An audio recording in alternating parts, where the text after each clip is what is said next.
കൊച്ചിക്കാരുടെ സ്വന്തം സമൃദ്ധി ഹോട്ടലാണ് കേട്ടോ. ഞാൻ ഇവിടെ ഓൾറെഡി ഉച്ചയ്ക്ക് വന്നിട്ട് ഒരു വീഡിയോ ചെയ്തിട്ടുണ്ടായിരുന്നു.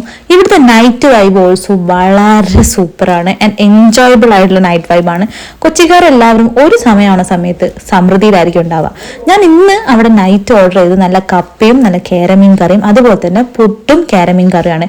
ആക്ച്വലി കറി അത്യാവശ്യം ക്വാണ്ടിറ്റി ഉണ്ടായിരുന്നു. നമുക്ക് രണ്ടുപേർക്ക് കഴിക്കാൻ ഒരു കറിയൊക്കെ ഓർഡർ ചെയ്താൽ മതി. എൻ്റെ ഒരു ഒപ്പീനിയൻ ആണ്. ഈ കാണുന്ന കപ്പയ്ക്ക് ഒരു 30 രൂപ ആൻഡ് അതുപോലെ തന്നെ പുട്ടിന് ആ 2 കഷ്ണം പുട്ടിന് വെറും 15 രൂപ അവിടെ ചാർജ് ചെയ്യുന്നുള്ളൂ. പക്ഷേ അവിടുത്തെ നോൺ വെജ് ഐറ്റംസിന് മാത്രമാണ് അവർക്ക് ലാഭം കിട്ടുന്നത്. അതുകൊണ്ട് തന്നെ കേരക്കറിക്ക് 60 രൂപ ഉണ്ട്. അങ്ങനെ 2 കേരക്കറിക്ക് 120 രൂപ, ചായക്ക് വെറും 10 രൂപ. അങ്ങനെ ടോട്ടൽ 200 രൂപയുടേതാണ് ഇത്. നിങ്ങൾക്ക് കേരക്കറി എന്നൊരു ഓപ്ഷൻ, ഫിഷ് കറി എന്നൊരു ഓപ്ഷൻ, നോൺ വെജ് ഓപ്ഷൻ വേണ്ട, വെജ് ഓപ്ഷൻസ് ഉണ്ടെങ്കിൽ അതും അവിടെ അവൈലബിൾ ആണ്. വെജിറ്റേറിയൻ സാധനങ്ങൾക്കെല്ലാം അവിടെ റേറ്റ് വളരെ കുറവാണ്.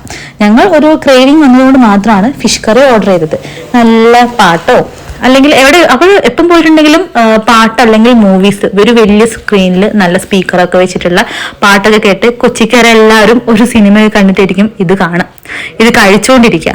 ഒരു ലോൺലിനെസ് ഒഴിവാക്കാൻ വേണ്ടിയിട്ട് കൊച്ചിക്കാർക്ക് നൈറ്റ് സമൃദ്ധിയിലേക്ക്